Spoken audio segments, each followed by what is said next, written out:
Мынакей жагымдуу жакшынакай чыгарма менен эфирибизди алга карай улайбыз. Биринчи коногубузда жакшы маек менен узатып алдык. Анда эмесе кийинки кезекте экинчи коногубуз бар. Кеспесин таныштыра кетсеңиз. Ооба, негизи төкмө келсе төр бошот деп коет эмеспи? Ошондуктан дегеле айтыш фондунун мүчөсү Эламан Келдибеков бизде конокто.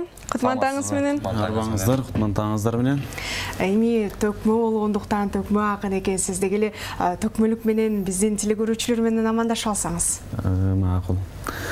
Ey amanbı kalkım amanbı 5. kanalda turup silergen aytam salamdı. Ey asılın sözdün tavayın amandaşı alayın sözdün en mıhtısın tavayın esendeşip alayın en uşu yerden olturup mendey bolgon akındı tangım al gelip bergindip muna 2 yaş meni çakırdı 2 yaş meni çakırsa ırdavay koysam uyatta uşu yerden olturup sıylavay koysam uyatta 5.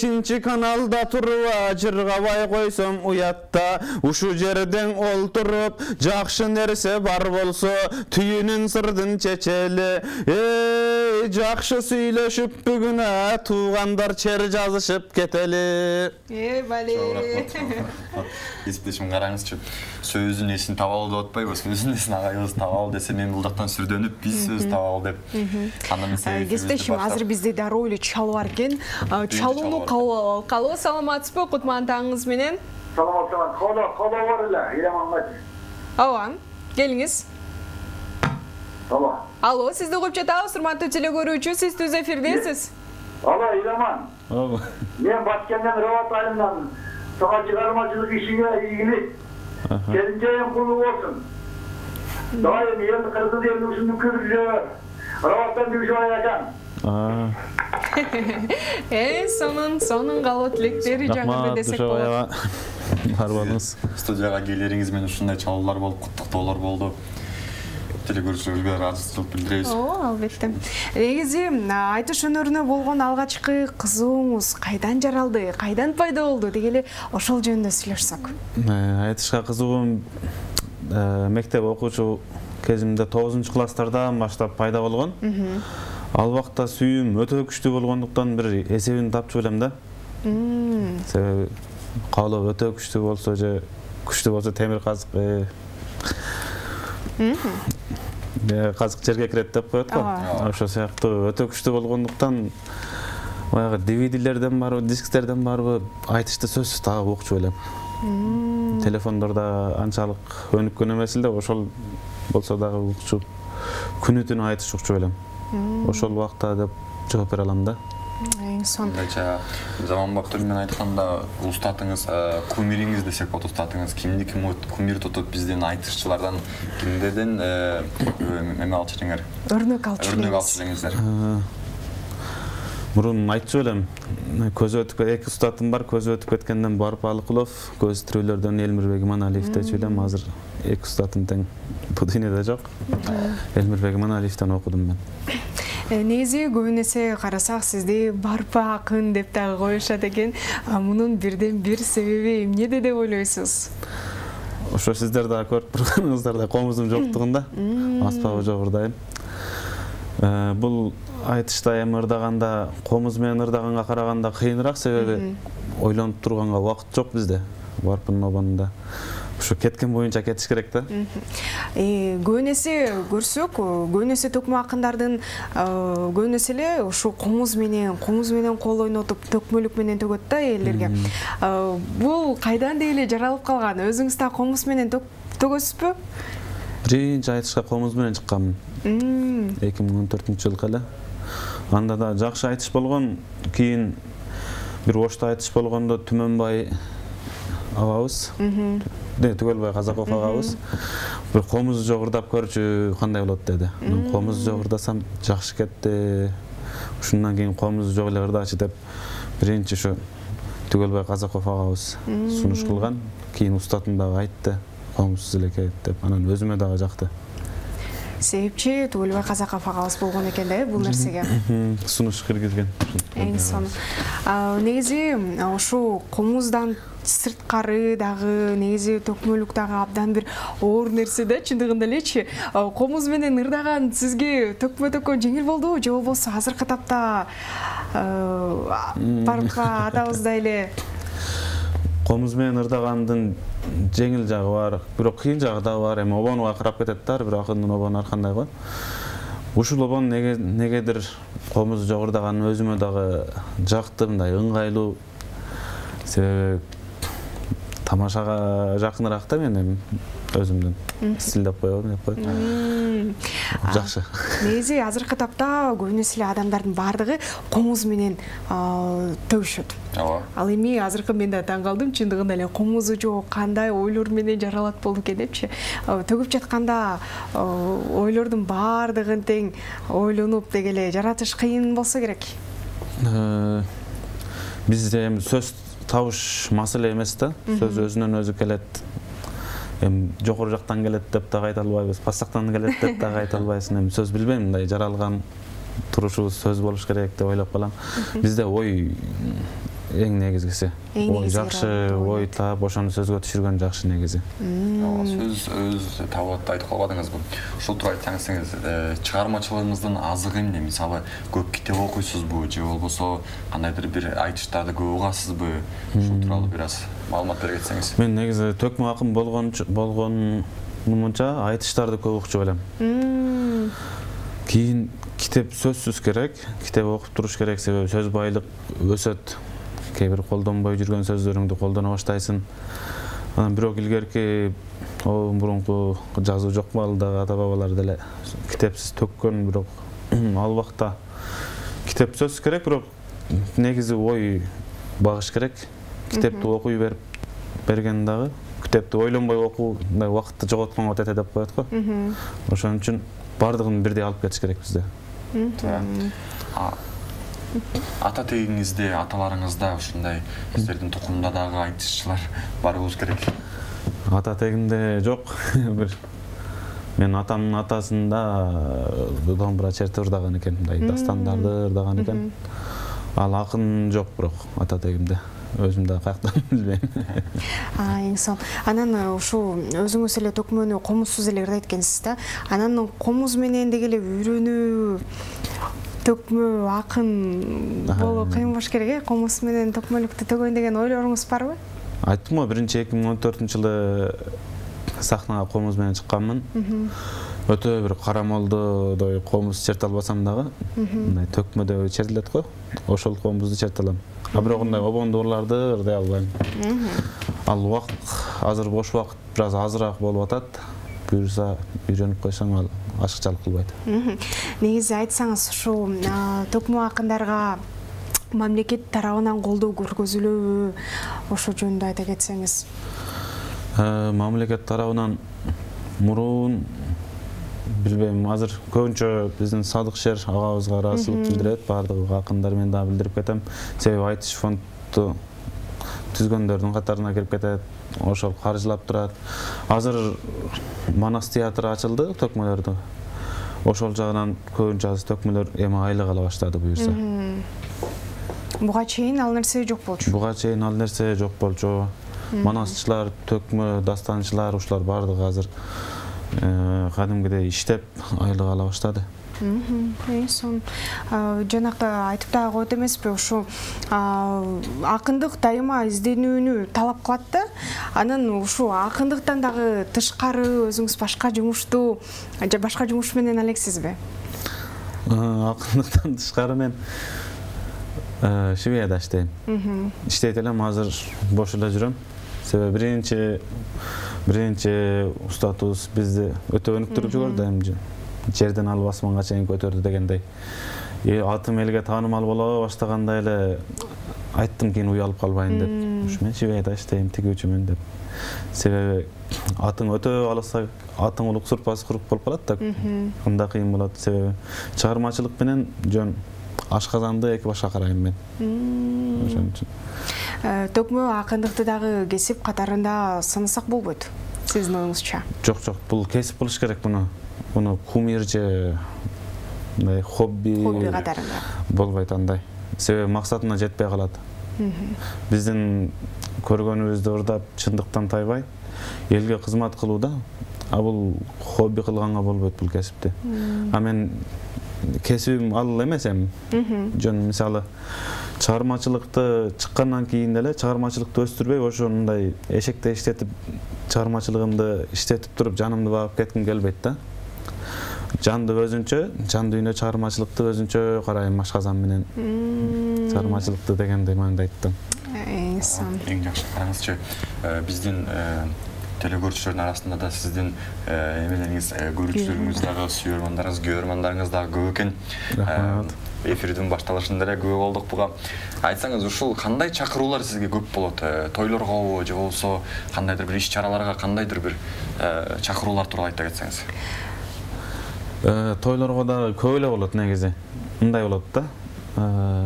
Айттым го мен экөөнүн чыгармачылыкты байланыштырбаганга аракет кылам.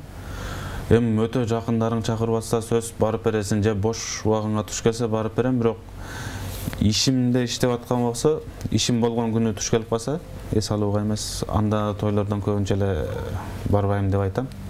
Себеби тойдон көбүрөөк тапканың менен эми туруктуу ишиң жакшыраак. Анан ошондон убакыт таап, өзүмдүн ишим ыңгайлуураак да, чыгармачылык менен иштегенге, ойлонуп отурганга, китеп окуганга убакыт тапканга жакшы.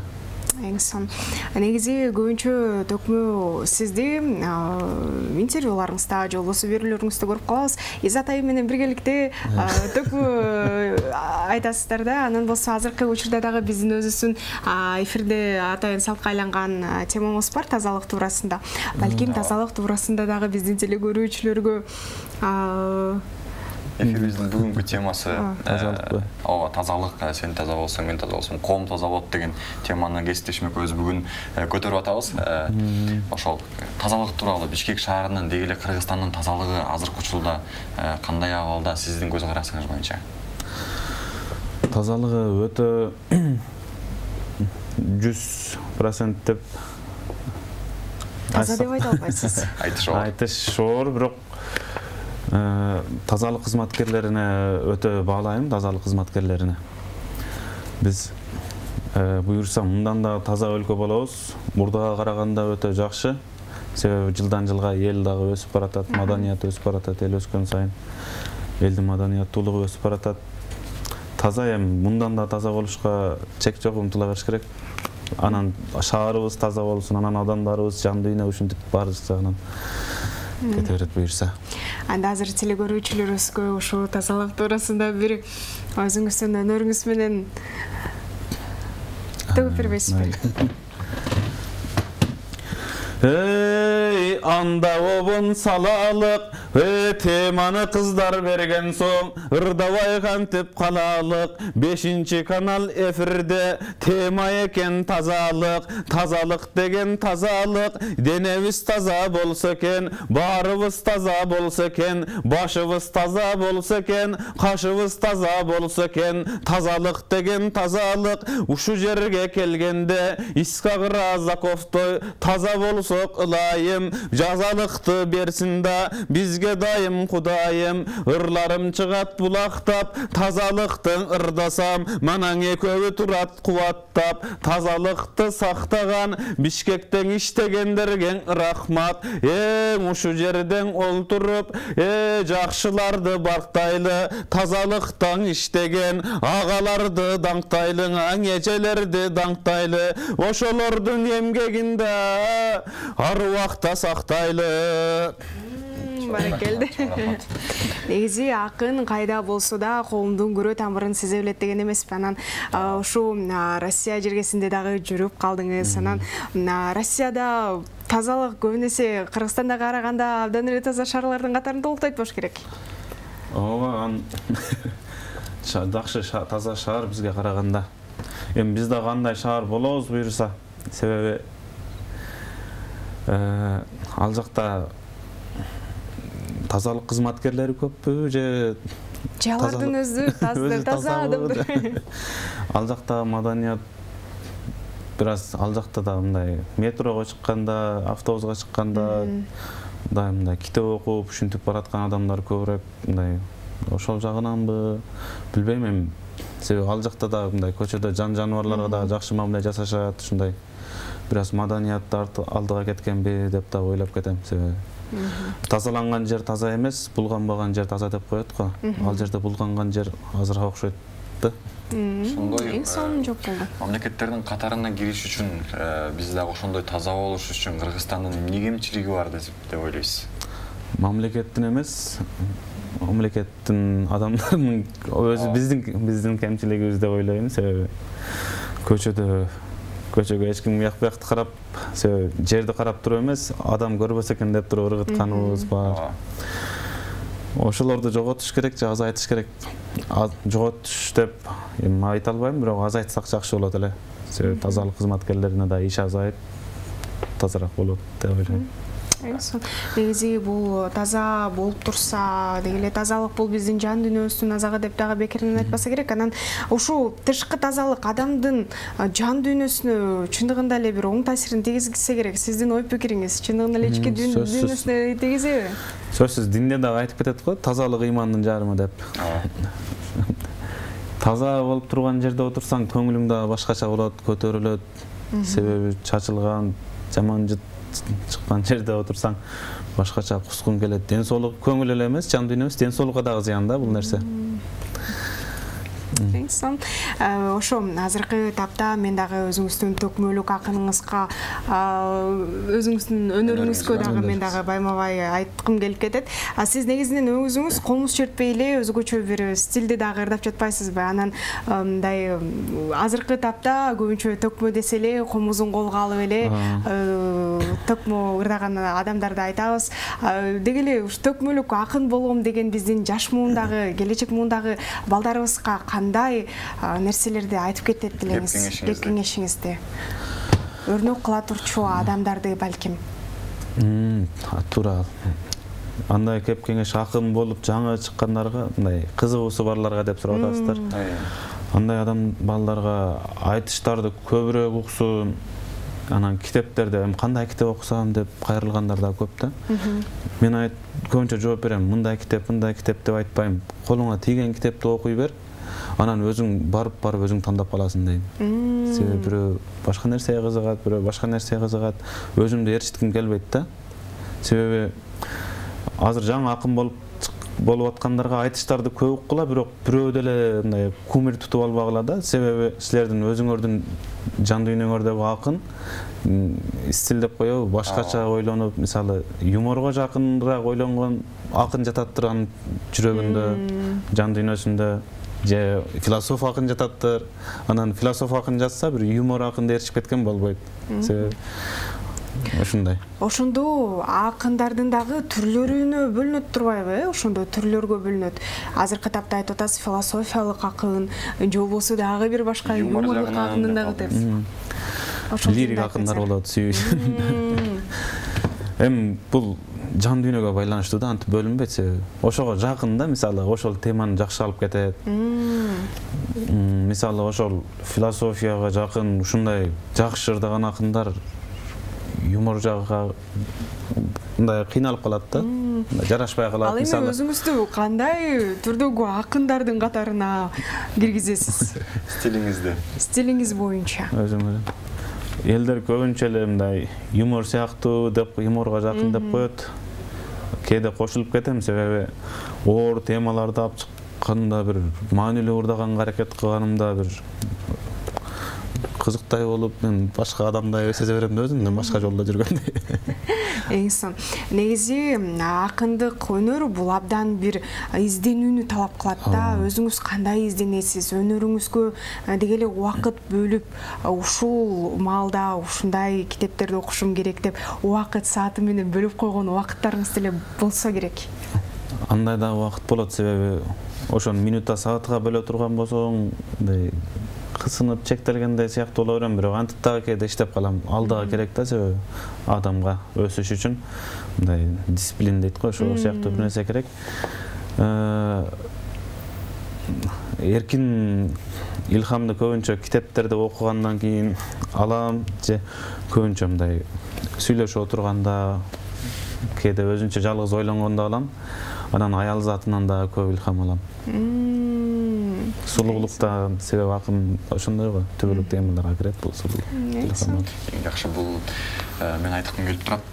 Бул акындык бул дүйнө жүзүндө кыргыздарда гана бар экен. Эч даярданбастан ушул жерден сиз төкмөлүк өнөрүңүз менен ырдап отурасыз. Бул дүйнө жүзүндө таанышышыбыз керек, бул нерсени, бул өнөрдү дагы өркүндөтүшүбүз керек. Айта кетсеңиз, келечекке ушундай бир кандайдыр бир пландарыңыз бар дагы өзүңүздүн өнөрүңүздү өнүктүрүү үчүн? Келечекте бул эми акындык төкмөлүк да дүйнө жүзүндө кыргызда эле бар, акындык бүт эле дүйнөдө бар. Төкмөлүктү менимче төкмөлүк тилге, кыргыз тилге байланыштуу деп дагы ойлоп кетесиң, кээде андай дагы эмес да. Мисалы башка тилде жакшы эркин сүйлөп туруп башка тилде ойлоно билсең, ошол тилден дагы төкчүдөй бир акыбалыбыз бардай да, мен сезем да ушуну. Ошон үчүн келечекте акын агаларыбыз айтып коет, Азамат Болгонбаевдин бир айтышында агабыздын керек болсо англисче төгүш керек дегени бар. Ошо англисче үйрөнүп дагы акындар келечекте билимдүү, азыр жаш акындар чыгып келатпайбы?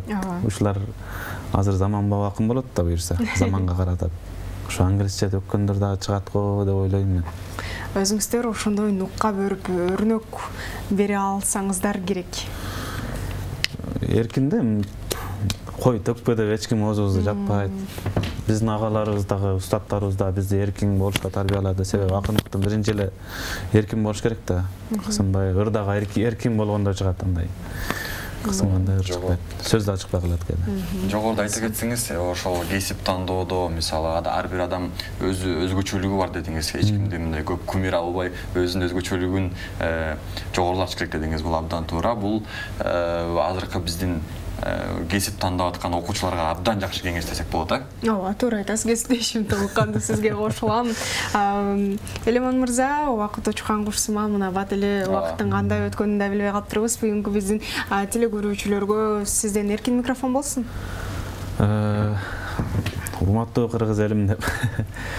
Бардыгыңыздарга эфирди көргөнүңүздөргө чоң рахмат, ыраазычылыгымды билдирем. Бар болуңуздар. Буюрса өлкөбүздө тынчтык, жерибизде амандык болсун. Рахмат. Рахмат, ушундай жакшы каалоо тилектер менен сизге ийгилик каалайбыз. Өнөрүңүз өркүндөп өсө берсин, акындар көбөйө берсин. Кыргыздардын ушундай жакшы салты өсө берсин. Ооба, жаш муундарга дагы өрнөк калтырчу бир агаларыбыздын катарын толуктайт экенсиз. Ошондуктан ишиңизге ийгиликтерди каалайбыз. Мына урматтуу теле көрүүчүлөр, 2 саат кантип өткөнүн кесиптешим экөөбүз дагы билбей калдык. Биз менен биргеликте болгонуңуздарга чоң ыраазычылык билдиребиз. Бүгүнкү күнүңүздөр ийгиликтүү өтсүн, ар дайым жылмаюу менен, ар дайым позитив менен өткөрүңүздөр. 2 сааттык алкакта мен Керимкулова Нуриса жана менин кесиптешим Нурсултан Кеңешев болду. Унутпаңыздар, бүгүнкү темабыз тазалыкты сактай билели, Кыргызстаныбызды коргой билели. Сак саламатта калыңыздар.